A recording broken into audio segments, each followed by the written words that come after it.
Hey there! Today we are going to jump into stories where criminals get karma from deadly animals. From illegal tour operators who got attacked by a 150-pound komodo dragon after ignoring all warnings not to go, to an illegal drug supplier who unknowingly entered the territory of 700-pound black caimans at 1 a.m. and never returned.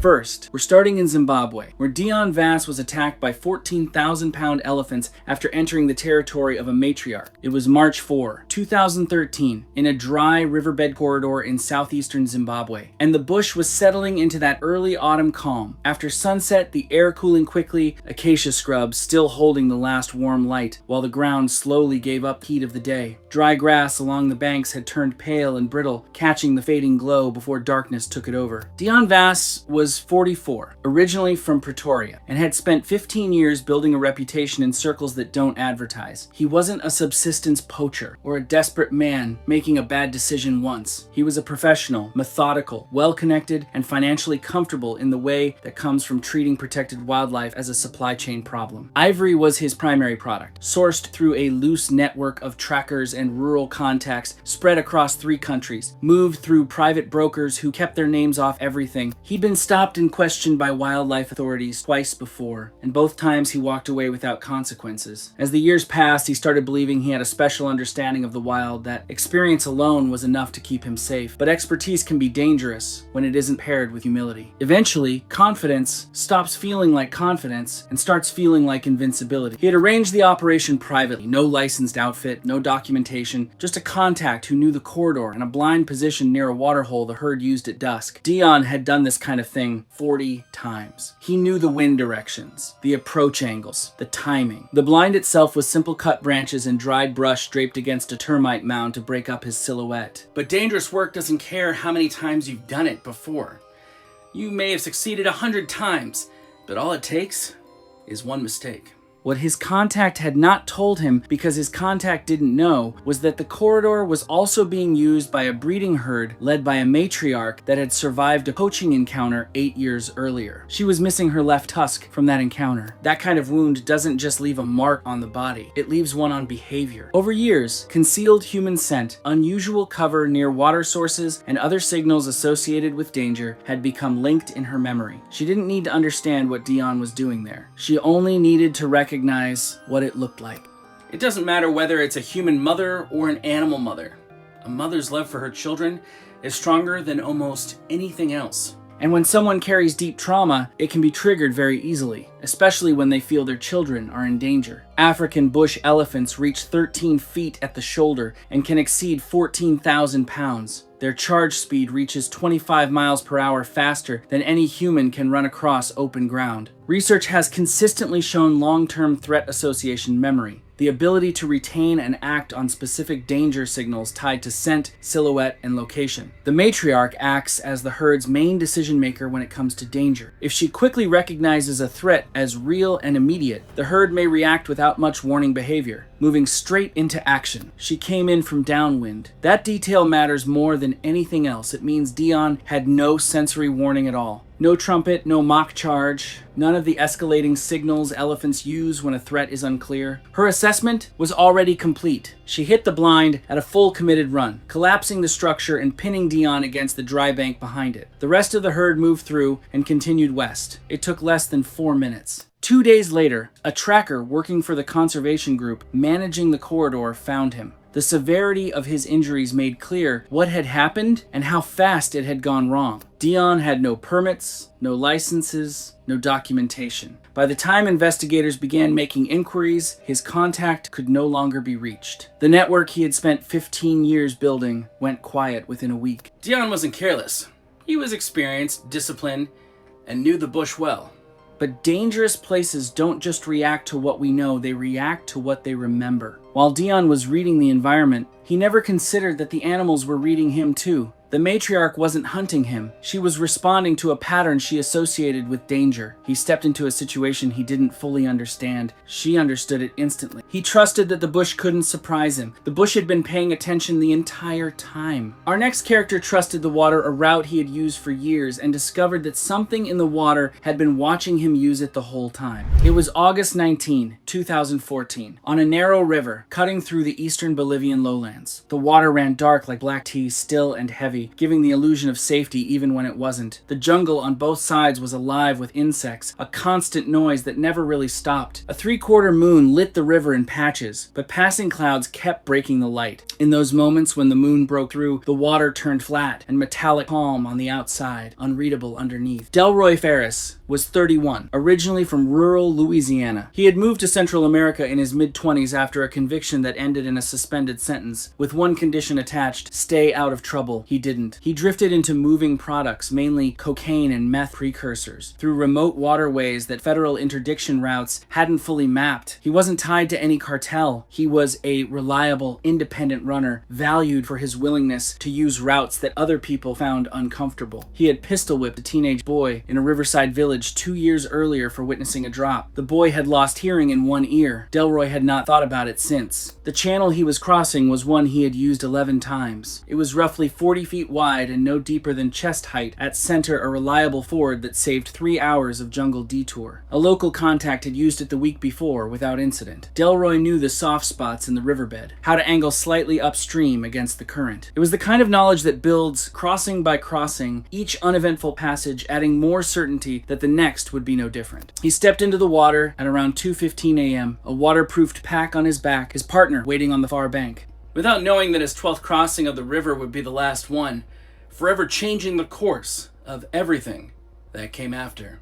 Black caimans are the largest predatory reptiles in the Amazon basin, capable of reaching 20 feet and exceeding 700 pounds. They are ambush predators that can remain motionless beneath the surface for extended periods with only their eyes and nostrils exposed. Their bite force exceeds 1,500 pounds per square inch. People tend to imagine a predator like this as something that stalks, deliberately watching, choosing its moment. That's not quite right. A black caiman doesn't monitor a crossing route or remember who has used it. It exists in the water, and the water is entirely its environment. August in Bolivia falls within peak nesting season, and a caiman near a nest doesn't distinguish between a threat and a prey animal with any precision. Something large moving through its water at night gets dealt with faster than the human mind can register that something has gone wrong. The caiman that took Delroy may have reacted either as a territorial animal or as an ambush predator. It wasn't waiting for him. It didn't know it was the 12th crossing. It knew something large was moving through its water in the dark, and it reacted the way it was built to react. The strike came from his left at mid-channel. The death roll pulled him under in 5 seconds. His partner on the far bank heard the disturbance and did not enter the water. The pack surfaced briefly downstream, then snagged on submerged roots. The insects kept going. The current kept moving. The channel looked exactly the same as it had 30 seconds before. Remains were found 4 days later by a local fishing family working a different section of the river. No report was filed, no investigation opened. His partner gave no account to anyone writing anything down. The crossing route was not used again. Yes, Delroy had crossed that channel 11 times without incident, and he had taken that consistency as evidence that nothing ever would happen. It wasn't evidence of anything. The water doesn't keep score, and August in Bolivia is not the same as February. The conditions that night, the season, the hour, whatever was in that water were their own event entirely. Familiarity had made him comfortable in a place that had no interest in his comfort. He thought he knew the route well enough that nothing could surprise him. Our next character made the same assumption about an animal he was keeping on his own property and discovered that captivity doesn't transfer ownership of something that was never meant to be owned. It was February 27, 2020, on a rural property outside a small township in far north Queensland. The heat was the wet season kind, the kind that sits on everything and makes even short distances feel like effort. The property was set back from the main road by a long gravel track, surrounded by secondary growth rainforest that had been partially cleared for the enclosures. The tree line was close enough on the southern edge that the canopy threw shade across the structures for most of the afternoon. From the road, it looked like a hobby farm. It wasn't. Vince Okafor was 38, born in Lagos and raised in Sydney. and had spent the better part of a decade building an operation that existed in the gap between what wildlife law prohibited and what enforcement could practically monitor in remote areas. He trafficked protected native species, lizards, pythons, birds through a network of private buyers in Europe and Southeast Asia who paid well for Australian fauna they couldn't obtain legally. He had twice beaten prosecution on evidentiary technicalities. Each time, he read the outcome as proof that the system had limits he'd already found. That's the kind of mindset where luck starts to feel like control, and where you stop asking a simple question. Was that really a limit, or just the highest point you'd hit so far? The cassowary had been captured from the rainforest fringe 4 weeks earlier by a contact Vince used for difficult acquisitions. It was a large female, kept in a plywood and wire enclosure on the property's southern edge, undersized for an animal of her dimension. Roughly the floor space of a large garden shed, with a single water trough and no cover. 4 weeks in those conditions had done what 4 weeks in those conditions does to a large, wild-caught bird. People who handle wildlife illegally tend to assume that stress makes animals passive, that confinement dulls instinct rather than compresses it. The opposite is consistently true. An animal held in inadequate conditions for weeks is not a calmer version of the one that arrived. It is the same animal, with the same instincts, now operating under sustained duress with no outlet. That is not a safer animal. Buyer in Germany had agreed to a price. The handoff was scheduled for the following morning, which meant the animal needed to be crated that afternoon. Vince entered the enclosure alone because his assistant had left early and he didn't want to delay the timeline.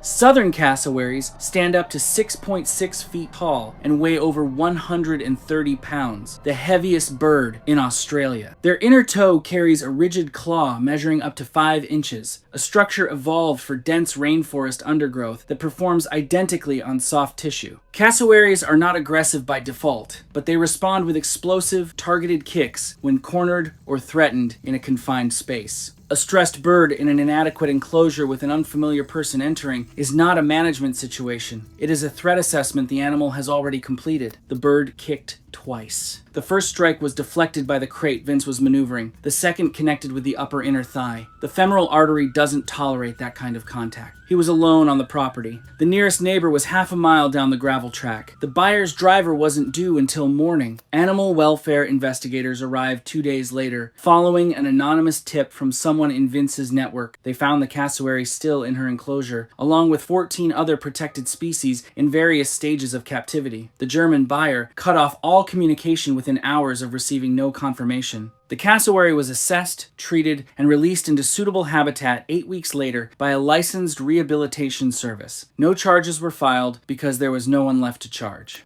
What I keep thinking about is how avoidable that afternoon really was. Not the work itself, something like that was always going to carry risk, but the way it unfolded. He went in alone just to keep the schedule moving, and in doing so removed the one layer of safety that might have changed the outcome. The cassowary had no interest in his timeline. She had an enclosure, an unfamiliar presence, and instincts refined over 60 million years. That was enough. Vince thought a bad enclosure was enough to hold something wild. Our next character didn't bother with enclosures at all. She handled what she sold personally, quickly, and one time too many. It was November 11, 2015, in a converted warehouse on the edge of an unnamed town in northern Laos, and the air inside was the kind of warm, stale, dark that comes from a building with no ventilation and too many animals inside sealed containers. The smell was organic and chemical at the same time. The containers were stacked in 2 rows along the interior walls, each one labeled in a shorthand only the operation's handlers understood. Outside, the town's main road was quiet at the hour. Nobody passing would have known what the building held.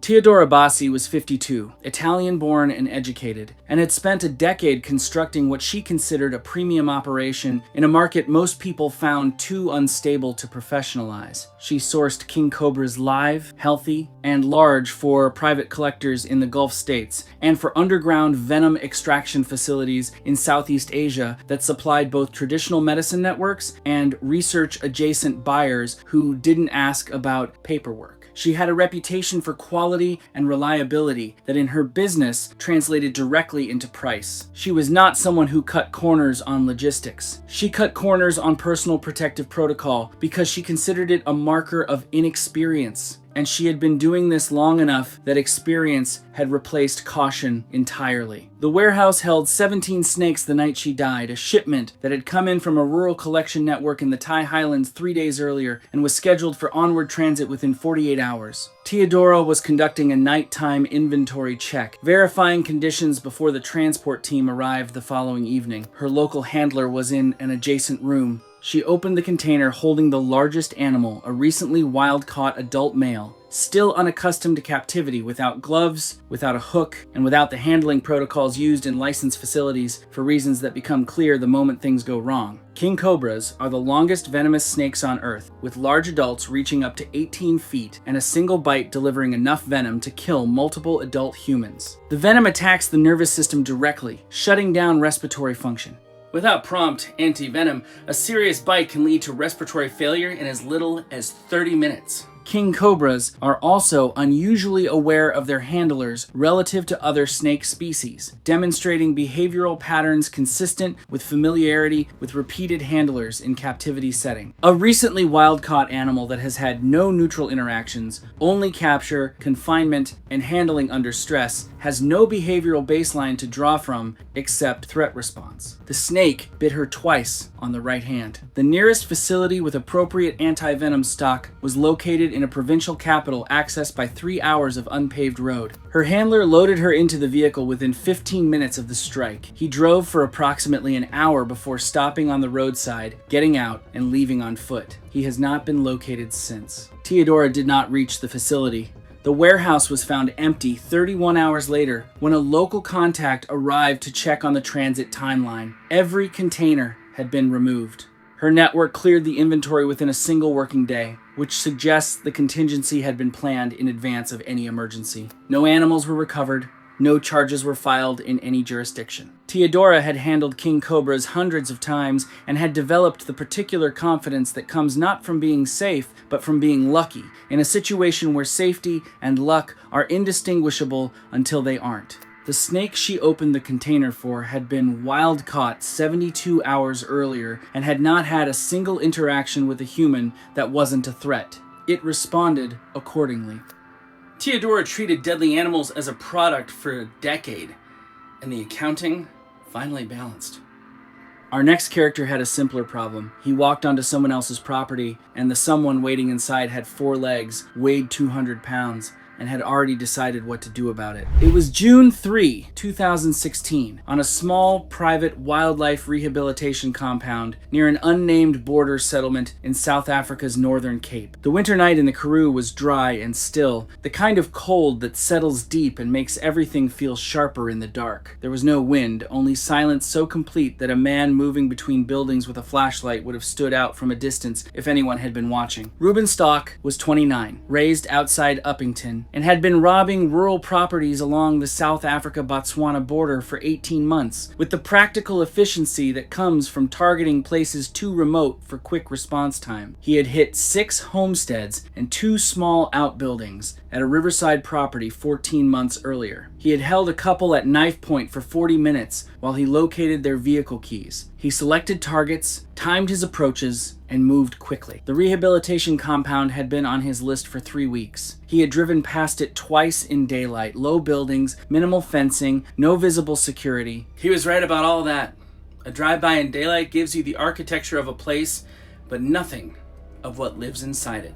What his reconnaissance hadn't resolved was a reinforced recovery pen on the compound's western side, housing a juvenile female spotted hyena brought in 14 weeks earlier, found alone and severely malnourished near a farm boundary. She had recovered fully and been ready for transfer to a larger facility for 3 weeks while paperwork was arranged. Spotted hyenas are apex predators, the most successful large carnivore on the continent by biomass, with a bite force of around 1,100 pounds per square inch, the highest of any land predator in Africa. Their skull and jaw are engineered to process bone, and what they can do to a human limb in a single bite doesn't require a second demonstration. They are fast, highly intelligent, and in the presence of an unfamiliar human in an enclosed space at night, they do not default to retreat. The reputation for being opportunistic scavengers is one of the more consequential misunderstandings in African wildlife. It tends to correct itself very quickly and very suddenly. The pen's outer gate had a secondary bolt Reuben hadn't seen in the dark. He forced the primary latch, the gate swung inward, and whether she saw him as a threat, obstacle, or opportunity, she moved toward him immediately. She was not fully grown, around 110 pounds, but she was healthy and fast, and there was a stranger between her and open space. The first bite took him below the left knee. The second caught his right forearm as he went down. His flashlight was gone within the first 15 seconds. What followed lasted under 2 minutes before she cleared the compound's outer fence and disappeared into the Karoo dark. The compound's director woke to the noise and called emergency services without stepping outside. Help arrived from the nearest town about 22 miles away roughly 40 minutes later. Reuben was conscious but in serious condition. The bite to his lower leg had fractured the fibula. The forearm required surgical repair. He was taken to a regional hospital and placed in custody after discharge. Investigators connected him to 3 of the 6 prior robberies within 2 weeks. The hyena was recovered 2 days later and transferred to the larger facility as originally planned, where she was later integrated into a managed release program. Reuben had spent 18 months building a reliable method. The compound looked exactly like the kind of target it was designed for. He wasn't wrong about the fencing,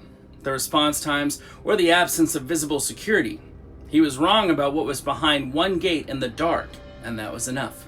The gap wasn't in his method, it was in what his method couldn't see. Our next character had the opposite problem. The animal he encountered wasn't a surprise. He had been warned repeatedly not to go near it. It was September 14, 2017. On a small island in the eastern Indonesian archipelago. The late morning heat was the equatorial kind, immediate and total. The kind that makes the shade under the tree line look like a destination rather than just the absence of sun. The dry scrub forest running inland from the coast was the color of dead grass, broken up by pale rock outcroppings and the occasional monitor lizard crossing a clearing. Preston Awahi was 41, originally from Portland, and had spent 4 years running unlicensed wildlife tours out of a small boat in East Nusa Tenggara, catering to tourists who wanted Komodo dragon access outside the official park structure. No baiting, no feeding, prescribed distances, licensed guides only. Preston's selling point was that he didn't have those rules. He charged less and delivered closer encounters. He had been warned formally once by park-adjacent rangers and ignored it. I've thought a lot about what drives someone like Preston, and I think it comes down to a kind of earned arrogance.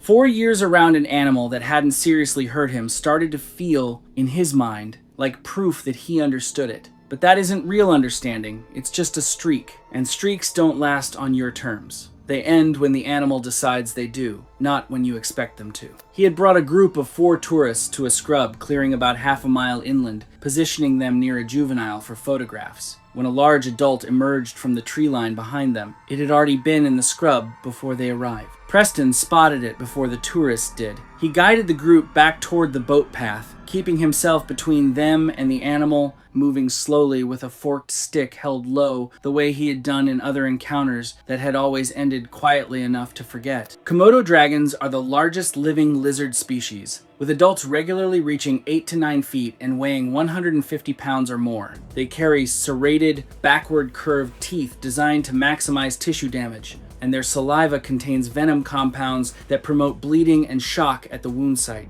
A bite doesn't need to be immediately catastrophic to be fatal. The mechanism works through blood loss and the body's inability to close the wound. They are faster than their size suggests, capable of short bursts reaching 12 miles per hour. When a large adult commits to a charge, it is not a warning display, it is an attack. The animal charged from about 15 feet. At that distance, a forked stick is a positioning aid, not a barrier. The initial bite caught Preston's lower leg, and the animal held. Komodo dragons don't slash and retreat, they clamp, they drag, and they use their body weight. Preston went down. The tourists ran and reached the boat. One of them recorded partial audio on a phone later reviewed by investigators. Preston did not reach the boat. The bite, blood loss, and the venom's effect on clotting meant the injuries were severe enough that survival depended on rapid medical intervention. Indonesian authorities were contacted by the tourist group after they reached the coastal town. A recovery cavalry team reached the clearing the following day. Preston's unlicensed operation had been known to local authorities for approximately 2 years. His boat was impounded. None of his 4 clients were injured. 3 had signed no documentation before the tour and had no legal record of participating.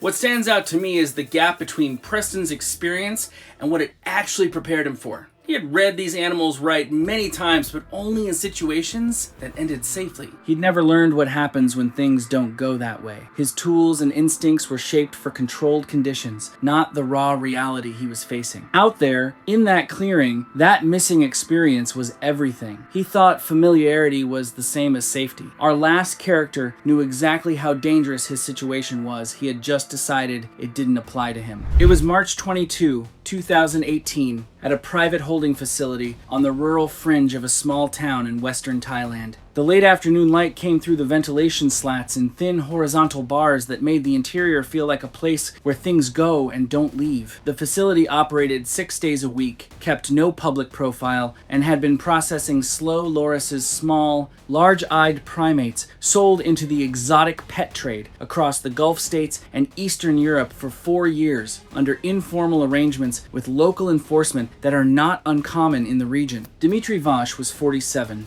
originally from Volgograd, and had been operating in Southeast Asia for 11 years. He was not a kingpin. He was a mid-level consolidator, the person in the supply chain who moved animals from regional collectors to international shipping brokers, absorbing the legal risk that neither end wanted to hold. He ran 3 facilities across 2 countries. The animals were units in a system, and risk was overhead. I find this type of operator the most interesting. Not in a flattering way. The big kingpins at least make sense in a way. You can see the ego, the ambition, the need to scale. Dmitry was different, harder to read. He was basically a logistics man who picked a different kind of commodity. The animals were just units on a system, and risk was just overhead. That kind of thinking works until the thing you've reduced to numbers proves it isn't abstract at all. He had 1 documented assault conviction in Russia from 2006 and had kept a clean record since by operating in jurisdictions where that was a financial transaction rather than a behavioral one. The slow loris is one of the only venomous primates in the world, a fact almost universally unknown outside specialist circles, and even within the trade Dmitry operated in, it was treated as a footnote. The venom is produced by a gland on the inside of the elbow and activated when the animal raises its arms and licks the gland, a reliable stress response under handling pressure, bright light, or physical restraint. When introduced through a bite, it can cause serious localized tissue damage, and in individuals with severe immune sensitivity, anaphylactic shock. Most people bitten by slow lorises do not die. Fatal anaphylaxis requires a specific susceptibility that not everyone has. What killed Dmitry was not the venom alone, it was a severe immune reaction to the venom, meeting a biology he didn't know he had, in a place that gave him almost no margin for what followed. The animals in the facility had all had their teeth clipped, standard practice in the trade, intended to make handling safer. Performed without veterinary oversight, using non-sterile tools, the procedure is inconsistent. Tooth remnants capable of breaking skin remain in a significant portion of processed animals. Dmitry was conducting a facility inspection ahead of a shipment scheduled for the following day, 23 animals destined for a broker in Dubai. He had handled slow lorises hundreds of times and treated the venom risk the way he treated most operational risks, as something that happened to people who didn't know what they were doing. 11 years without a serious incident had become, in his mind, evidence of competence rather than fortune. He picked up an adult female from her enclosure without gloves. The animal raised its arms, the stress response slow lorises demonstrate reliably under handling, and made contact with his left wrist where a tooth remnant completed the puncture. The reaction was not immediate. Dmitry finished the inspection, ate dinner at a nearby roadside stall, and returned to his lodgings. By 11 p.m., he was in anaphylactic shock. His phone showed 7 outgoing calls in the final 40 minutes, none answered. The nearest facility equipped to manage the crisis was 40 minutes away and was reached by his driver only after Dmitry had been unresponsive for an estimated 15 minutes. He was declared dead at 1:17 a.m. His 2 remaining operations were cleared within 72 hours by persons unknown. A Thai wildlife enforcement team that visited the following week found the facility empty, cleaned, and padlocked from the outside. 23 transport containers had left scuff marks on the concrete floor in a pattern consistent with rapid removal. None of the animals were recovered. In my opinion, Dmitry knew slow lorises were venomous. He knew the tooth clipping wasn't perfect. He had the information, but not all of it. What he couldn't have known, without tests he had no reason to take, was how his own body would react. The venom didn't choose. It did what it does, in a body that turned out to be unusually vulnerable, far from help, and out of time. He had spent 11 years treating these animals as units in a supply chain. The one that ended his operation weighed less than 4 pounds, had been deliberately mutilated to make it safer, and bit him anyway.